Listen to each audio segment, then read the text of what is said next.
ద్రౌపదిని పందెంలో గెలిచిన దుర్యోధనుడు, విదురా, ద్రౌపది మా దాసి, ఆమెను తీసుకుని రండి. విదురుడు, మూర్ఖుడా, ఈ మాటల వల్ల కురువంశం నాశనమవుతుంది. దుర్యోధనుడు, దుశ్శాసన, ప్రాతికామి భీముడి బలం చూసి భయపడుతున్నాడు. నువ్వు వెళ్ళి ద్రౌపదిని సభకు తీసుకొని రా.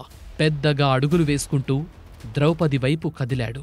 ఆమె భయంతో కన్నీటి చారలు తుడుచుకుంటూ చేతికి చిక్కిన పొడవాటి జుట్టు పట్టుకుని బలవంతంగా లాగాడు.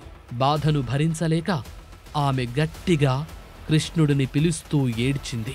ఏడుస్తున్నా పట్టించుకోకుండా బరబరా ఏడుచుకుంటూ సభలోకి ప్రవేశించాడు. దుర్మార్గ దుశ్శాసన, బలవంతంగా లాగకు, అది నీకు తగదు.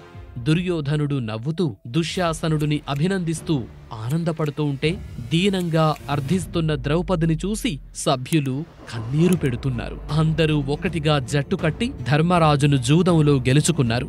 సభలోకి ఈడ్చుకొస్తున్న దుశ్శాసనుడిని చూసిన భీముడు ధర్మరాజు వైపు కూడా చూసి